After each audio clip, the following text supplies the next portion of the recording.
alle ore 16. Stai ascoltando Radio Libertà, la tua voce libera, senza filtri né censura. La tua radio. stai ascoltando Radio Libertà, la tua voce libera, senza filtri né censure. La tua radio.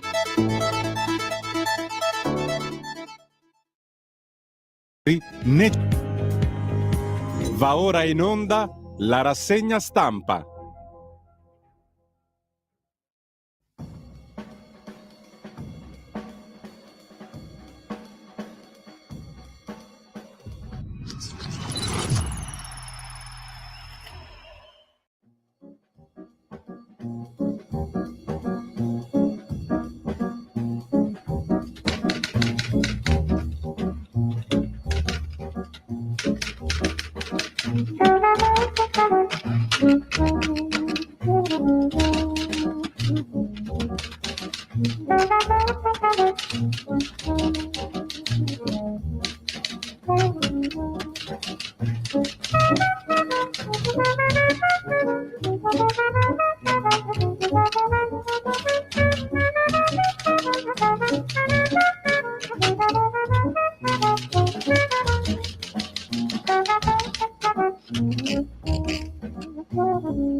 Un cordiale buongiorno a tutte le ascoltatrici e a tutti gli ascoltatori da Giulio Cainarca. Ben trovati all'appuntamento con la rassegna stampa 7.32, sono le 7.32 appunto, è venerdì 11 ottobre e come sempre vi ricordo il sito radiolibertà.net, pagina Facebook di Radio Libertà per il palinsesto di giornata. Primo piano dell'Ansa di stamani dedicato a una delle questioni che vedremo sulle prime pagine dei giornali. Israele spara sull'UNIFIL, la missione ONU di interposizione dal 1978, colpite anche basi italiane, feriti 2 caschi blu indonesiani, protestano Roma e gli alleati, inammissibile, ha detto Giorgia Meloni. E l'esercito israeliano fa sapere di aver ucciso in Cisgiordania il comandante in capo della Jihad islamica palestinese. L'ira dell'Italia per l'attacco, un crimine di guerra, ha detto il ministro Crosetto, non prendiamo ordini da Israele. E poi il tour in Europa di Zelensky, il presidente ucraino. Meloni parla di un importante negoziato credibile con Mosca. A Roma la conferenza per la ricostruzione. E ancora in home page sul sito dell'agenzia ANSA di stamani. Vediamo cosa c'è di interessante. Stati Uniti 24, Trump chiede un secondo dibattito con Harris. Per quanto concerne la cronaca, a Treviso, baby gang circonda e schiaffeggia un 14enne per pochi euro, per €1 addirittura. 7 studenti minorenni sono stati denunciati, scrive l'agenzia ANSA. Un 14enne accerchiato, malmenato, rapinato da 7 coetanei che si sono poi dileguati con un bottino di meno di €1, 70 centesimi. L'aggressione è avvenuta a Treviso in un vicolo del centro in pieno giorno.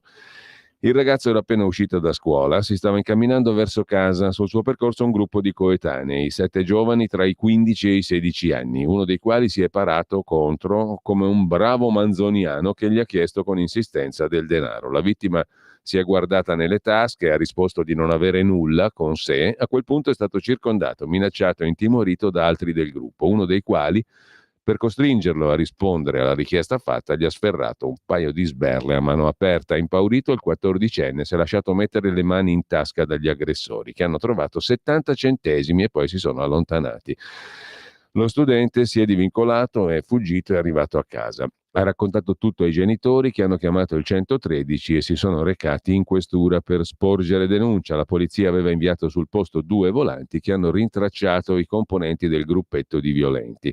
Tutti accompagnati in questura, segnalati alla Procura minorenni di Venezia, alcuni di essi già coinvolti in episodi di questo tipo. Un fenomeno, quello delle baby gang violente e delle aggressioni a minorenni, che interessa non solo Treviso. Naturalmente sull'ANSA non c'è alcun riferimento al fatto di chi siano questi componenti della baby gang in dettaglio. Lasciamo la cronaca, uno sguardo alla politica, si stringe sulla spending review per la manovra di finanza pubblica, più soldi alla sanità, ma vanno spesi bene, dice il ministro della salute Schillaci. L'esame dell'Europa sul piano di bilancio, piano strutturale di bilancio PSB, in 6 settimane. L'Europa ci fa l'esame in 6 settimane, un mese e mezzo.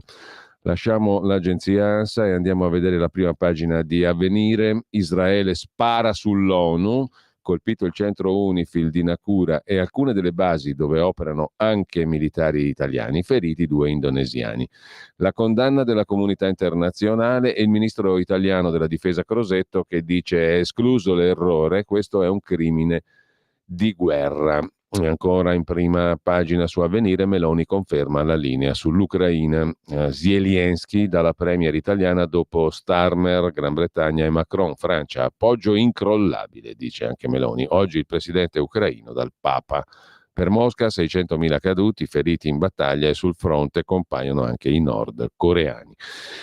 Mentre per quanto concerne la questione della manovra di finanza pubblica, bisogna trovare le coperture finanziarie. Stando all'agenzia Agimeg, nel cantiere della finanziaria spuntano le ambizioni del settore del gioco d'azzardo per ottenere una nuova sanatoria. L'azzardo in pressing per la sanatoria nella manovra, scrive il quotidiano di ispirazione cattolica, mentre il Corriere della Sera mette in apertura naturalmente l'attacco a Unifil e l'ira dell'Italia, ma anche lo spionaggio dei conti correnti di Meloni, La Russa e tanti altri da parte di un funzionario barese della Banca Intesa San Paolo. Spiati i conti dei politici, quelli della Premier, di sua sorella Arianna, del Presidente del Senato La Russa, 6.000 gli accessi abusivi. Sondaggio in Liguria, Bucci davanti, Bucci al 49%, Orlando insegue al 46%. Per quanto riguarda i partiti, il PD al 24%, supera Fratelli d'Italia al 20%, Forza Italia al 9%, Lega al 7%, Movimento 5 Stelle al 7,8%, il sondaggio di Nando Pagnoncelli. Incidenti, 2 ragazze travolte all'uscita da scuola nel Piacentino, muore a 14 anni sotto le ruote dell'autobus. Simran, appena uscita da scuola a Padova, sempre dopo scuola, una 12enne uccisa da un treno al passaggio a livello. E vi segnalo il pezzo, il commento, l'editoriale di Federico Rampini sul Corriere della Sera di oggi, dedicato a Stati Uniti ed Europa. Il conto alla rovescia da qui al 5 novembre, quando si vota negli Stati Uniti. L'Europa che lamenta un vuoto di potere americano perché i suoi effetti si soffrono in 2 tragiche guerre, Medio Oriente e Ucraina. L'influenza di Biden su Netanyahu è modesta, l'offensiva di Putin mette alle strette Zelensky, ma chiediamoci come appare l'Europa vista dagli Stati Uniti. Risposta, scrive Rampini, un disastro e peggio che in passato. I 3 paesi importanti, Germania, Francia e Inghilterra, hanno governi debolissimi. Il rapporto Draghi ha lanciato un allarme già dimenticato.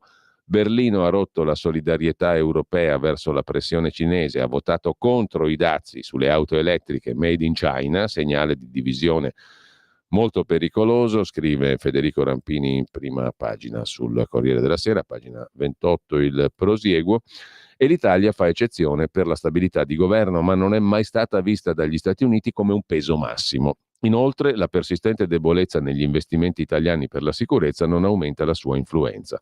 Sicurezza e difesa ignorate in Europa. Diventare meno dipendenti dalla protezione americana costa. La difesa è impegnativa, salvo consegnarsi come subalterni a Russia o Cina, scrive Federico Rampini. Il Fatto Quotidiano apre la sua prima pagina con Israele che spara apposta sulla base degli italiani, dove ci sono anche gli italiani alla missione ONU dell'UNIFIL.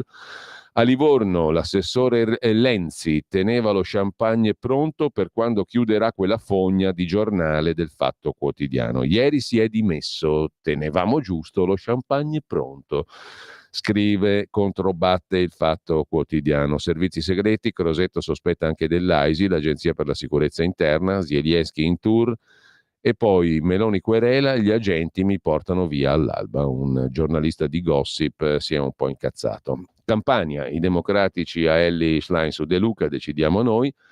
La vignetta di Mannelli che rappresenta una Giorgia Meloni che si dice commossa davanti a un simbolo fallico. Europa, Stati Uniti, NATO, ONU, Russia, Ucraina, Israele e Medio Oriente istituirono il premio Cassiodoro per confermarle quanto la sua figura contasse nel globo terracqueo. Questa roba dovrebbe anche far ridere. Boh. Pino Corrias se la prende con Del Debbio, uno zozzone, praticamente un pazzo fuori dai gangheri, un maleducato, un buzzurrone che va in diretta TV. Pino Corrias definisce così Paolo Del Debbio, devoto solo ai Berlusconi, ma poi c'è una chiacchierata del Fatto Quotidiano con il ministro Lollobrigida. Lollo sul bancario spione, sono in pericolo tutti gli eletti, controllati i conti della Premier. Meloni su Instagram ha commentato: "Daci oggi il nostro dossieraggio quotidiano". Il ministro Lollobrigida, ministro dell'Agricoltura e della Sovranità Alimentare, al Fatto dice: "In discussione la tenuta del paese, anche i parlamentari potrebbero essere stati spiati". È un lungo colloquio quello con il Fatto Quotidiano, con Giacomo Salvini, del ministro dell'Agricoltura Francesco Lollobrigida. Democrazia in pericolo, gli eletti a rischio, così è in discussione la tenuta di tutto il paese, anche i parlamentari potrebbero essere stati spiati. Ad Arianna ho detto: "Mi hai fatto fare una brutta figura, hai sempre il conto in banca in rosso".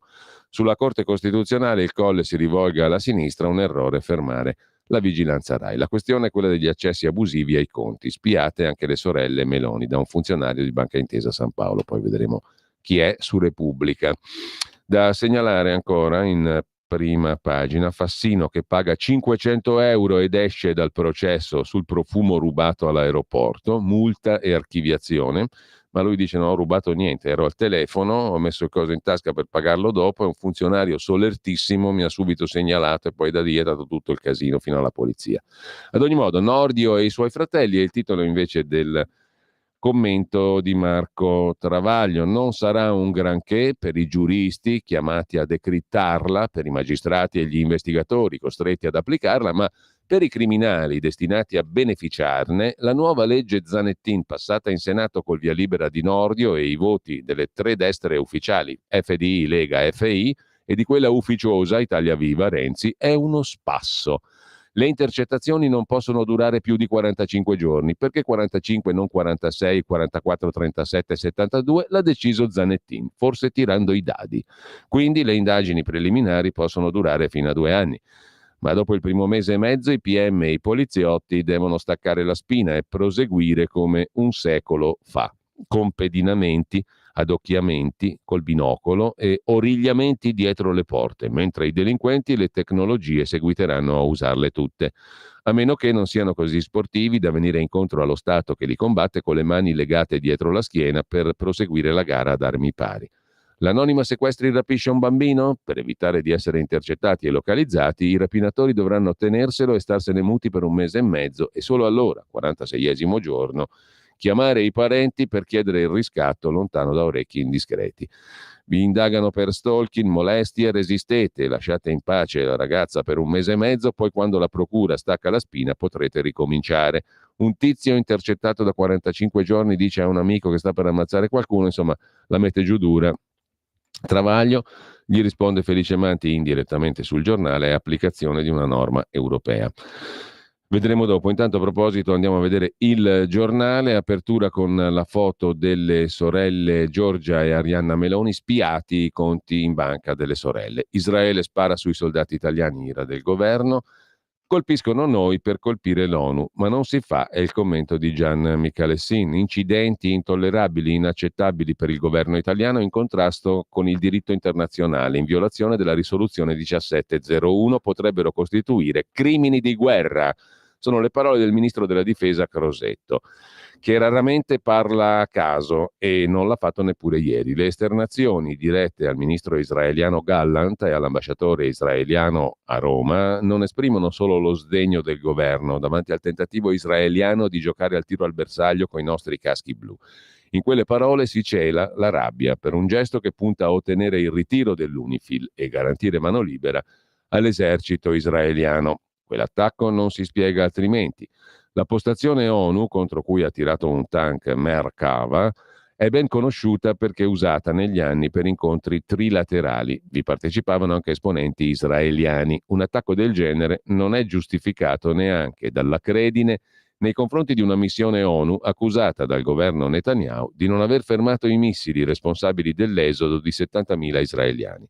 Quando nel 2006 il Consiglio di sicurezza votò la risoluzione 1701, piattaforma diplomatica e legale del mandato UNIFIL, Israele la accettò come base per la fine delle ostilità con Hezbollah.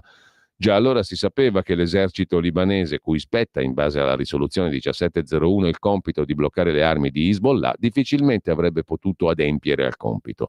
Non fosse altro perché tanti suoi soldati professano la stessa fede sciita dei militanti di Hezbollah. Ma in tutto questo c'è anche un pizzico di malafede, scrive Michele Sin. Quando denuncia l'insipienza UNIFIL, Israele omette di dire che l'individuazione degli arsenali di Hezbollah non è merito esclusivo della sua imbattibile intelligence, ma anche di quella meno celebrata dei caschi blu italiani e di altri paesi. La consapevolezza del ruolo discreto ma attento svolto da UNIFIL svela le vere ragioni dell'attacco israeliano. La stessa diligenza usata per seguire i movimenti delle armi contrabbandate dal Partito di Dio potrebbe venire usata per registrare atti e operazioni israeliane che mal si coniugano con il diritto internazionale e il rispetto dei civili. A caso Crosetto usa il termine di crimini di guerra, termine forse esagerato, ma pertinente se violenze simili o peggiori venissero usate in futuro contro i civili. Violenze destinate a restare senza testimoni, fa capire Crosetto, se UNIFIL sarà costretta al ritiro. Così Gian Michele Sin, colpiscono noi per colpire l'ONU, ma non si fa. E sempre dalla prima pagina del giornale, Stellantis fa retromarcia, Tavares abbandona Detroit, la politica dei tagli potrebbe riguardare anche la storica sede della Chrysler ad Auburn Hills, troppo grande e dispendiosa, con meno personale rispetto ai tempi di Fiat Chrysler. Ma da parte delle autorità del Michigan importante sarebbe che il gruppo mantenga il quartier generale nell'area di Detroit. Un'intervista di Ora Borselli a Eugenia Roccella in piazza Municipio, cuore di Napoli, è stato eretto un grande fallo, un supercazzo, insomma, alto 12 metri. Dicono che sia un'opera che raffiguri Pulcinella, ma è inequivocabilmente un fallo, scrive il giornale, sponsorizzato come soluzione al problema della denatalità. Il giornale ne parla con la ministra Roccella, ministra delle pari opportunità e della famiglia. È una doppia morale a sinistra perfino sulle statue. La scultura di Napoli mostra che la fertilità va bene soltanto se maschile. Paradosso, oggi vige l'idea che la donna è libera soltanto se nega la maternità, perché a Milano la statua dal latte materno veniamo è stata rifiutata dal comune. Qui invece il fallo piace. L'uccello piace a Napoli, la maternità non piace a Milano, diciamo così. Mentre sempre dalla prima pagina del giornale di oggi, il Ministero del Tesoro vuole rendere strutturale il taglio delle tasse sul lavoro, il taglio del cuneo fiscale, e con ciò dal giornale ci trasferiamo al Tempo di Roma. Il Tempo apre con Dossieropoli, l'inchiesta sugli spioni, non bastavano Striano e compagnia, spunta anche un bancario che spia il governo. La Lega dice basta, come in Unione Sovietica siamo vittime da anni. L'attacco all'Unifil l'abbiamo già visto, l'ultima di Elli a caccia di voti, sale sul palco con il rapper J-Ax, è brava come cantante. E poi c'è una notizia che riguarda il generale Vannacci. Le tessere della sua associazione si moltiplicano da sole. Non seguono le regole dell'aritmetica, scrive il Tempo, si moltiplicano in modo esponenziale. Il caso è stato denunciato da Francesco Grimaldi, ex presidente Lazio dell'associazione appunto Il Mondo al Contrario, guidata da Filomeni, ora passato con Marco Belviso alla neonata associazione Riprendiamoci l'Italia. Insomma, un gran casino nelle associazioni del Vannacci, sono nate un po' male, sono incasinate e si moltiplicano le tessere fuori dalle regole della matematica. Staremo a vedere. Intanto Repubblica, titolo principale su Israele che spara sugli italiani, l'ira del governo, il bancario infedele che spiava i conti di Giorgia Meloni, di giudici e campioni vari, e vediamo subito chi è questo bancario a pagina 9, uno staccanovista che faceva i conti in tasca a tutti. Ma, dice lui, io sono solamente un maniaco del controllo. Ad agosto è stato cacciato, ho agito da solo, non ho mai scaricato documenti. Nel processo disciplinare ha detto di essere un maniaco del controllo. A chi lo ha interrogato, scrive Chiara Spagnolo da Bari, ha dichiarato di avere agito di sua iniziativa e di non avere divulgato a terzi le informazioni. Qualche collega lo ha definito stacanovista. Si chiama Vincenzo Coviello, 52enne di Bitonto. È diventato famoso come lo spione di Banca Intesa, quel che solitamente si definisce un impiegato modello, sposato, 2 figli, impeccabile sul lavoro, è stato riferito da chi gli è stato professionalmente vicino. Molto curioso, secondo chi lo frequenta, introverso, egocentrico, ha detto un politico bitontino che lo conosce. Qualcun altro invece lo ha indicato come pettegolo, per una semplificazione di paese, che però da sola non basta a spiegare il mistero di questo anonimo impiegato di banca che riesce a violare i conti correnti di ministri, deputati, magistrati, forze dell'ordine, sportivi, iniziando da un'insana curiosità nei confronti della situazione patrimoniale di alcuni parenti. Poi è finito ai politici, ai magistrati e chi più ne ha più ne metta.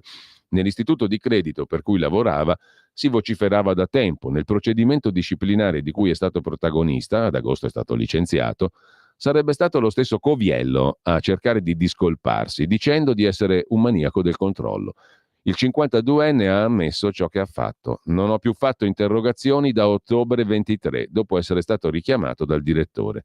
Ma sarebbe una menzogna, perché è stato rilevato che ha continuato fino ad aprile. Ha inoltre chiarito di non avere mai scaricato documenti e di non essere stato il terminale di alcuna richiesta dall'esterno. Ma non è bastato ad evitargli i guai professionali che si sommano a quelli penali collegati all'inchiesta della Procura di Bari per accesso abusivo a sistema informatico e a dati finanziari di istituzioni della Repubblica. Del suo licenziamento in pochi erano a conoscenza. 2 vicini di casa hanno confermato che ogni giorno lo vedono uscire al mattino e rientrare di sera. Va in banca, hanno detto. Un'altra vicina ha spiegato invece che lo vede tornare più tardi. Lavora nel suo studio di commercialista. Idem la parrucchiera, con negozio sotto l'abitazione. Lo vedo entrare e uscire, a volte solo, altre con la moglie. Non avrei mai immaginato che fosse lui la persona di cui abbiamo letto sui giornali. Il signor Coviello è molto conosciuto a Bitonto e Bisceglie, dove ha lavorato nel distaccamento agribusiness che fa capo alla filiale Banca Intesa di Barletta, Intesa San Paolo. Si occupava di credito alle aziende del comparto alimentare, aveva accesso a conti milionari. Un facoltoso imprenditore barese, che è venuto a conoscenza degli accessi abusivi al suo profilo, si è affrettato a chiedere consiglio all'avvocato, temendo operazioni sul suo conto. Mi piacerebbe pensare che gli hanno hackerato il profilo, ha commentato un collega di Coviello. L'ho conosciuto come gran lavoratore, stacanovista vero. Posso solo pensare che abbia avuto uno sbandamento. A Bitonto intanto la notizia è rimbalzata di bocca in bocca. Coviello pare avesse cancellato i suoi profili social già da tempo. Per tutto ieri è stato lontano da casa e anche nello studio di commercialista c'era qualcun altro che ai visitatori rispondeva: il dottor Coviello è fuori. Spento il cellulare. Ogni correntista di Banca Intesa cercava di capire se il suo profilo fosse stato violato, così come persone che hanno conti in altri istituti bancari, come il presidente della regione Michele Emiliano, il cui nome è nell'elenco di coloro sui quali sarebbero state cercate notizie. Il sindaco di Bitonto si è detto sorpreso: lo conosco di vista, non so nulla di lui. Così Chiara Spagnolo su Repubblica circa lo spione dei conti correnti di Bitonto. Pensate un po'. Lasciamo anche Repubblica. La Stampa di Torino apre la sua prima pagina con Meloni e il dossier per sovvertire il voto, questo qui del del dottor Vincenzo Coviello di Bitonto, il bancario accusato di essere entrato nei conti di Giorgia e dei ministri, oltre 7.000 accessi, il giallo dei mandanti. Italia Gruviera, un colabrodo.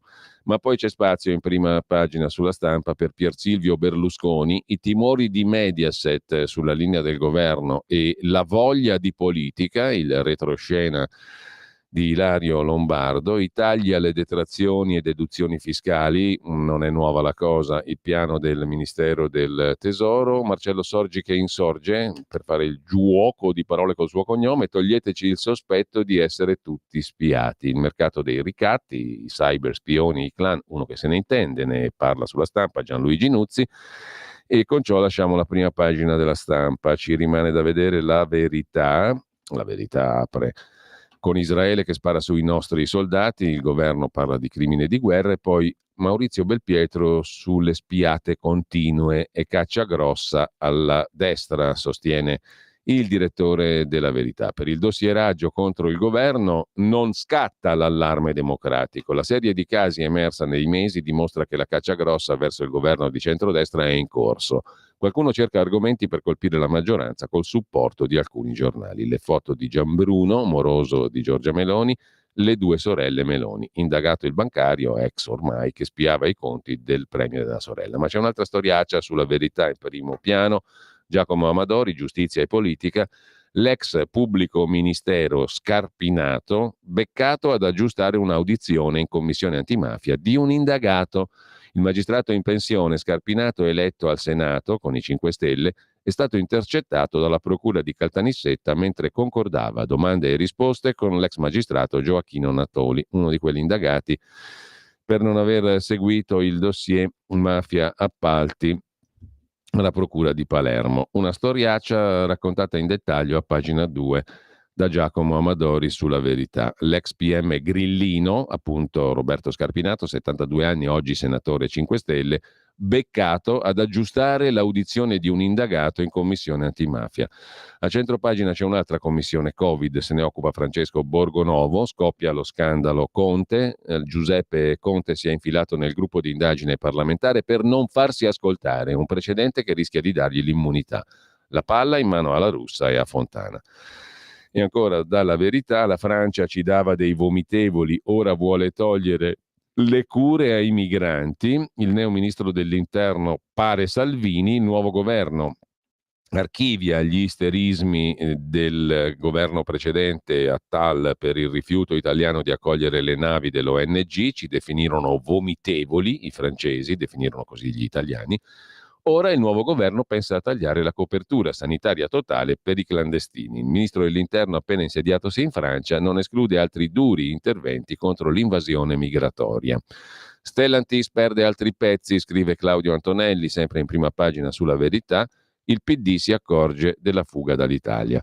E con ciò lasciamo la prima pagina del quotidiano di Belpietro, andiamo a vedere Libero, che si occupa in apertura degli spioni.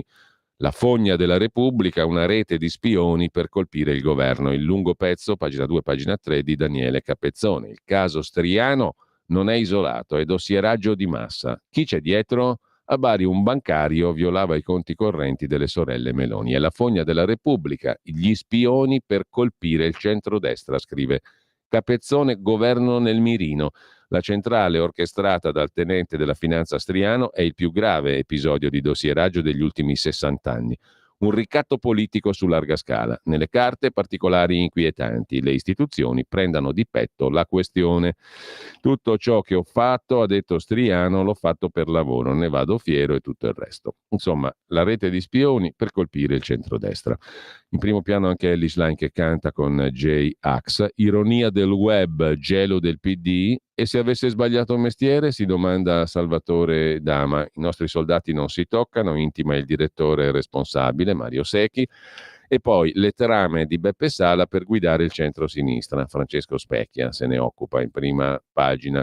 I giudici che sfasciano il piano anticlandestini, migranti rimessi in libertà, disapplicato il decreto, scrive Fausto Carioti. Il Tribunale di Palermo ha riscritto la lista dei paesi sicuri stilata dal governo e ha liberato 5 tunisini. È solo l'inizio. I giudici sfasciano il piano anticlandestini.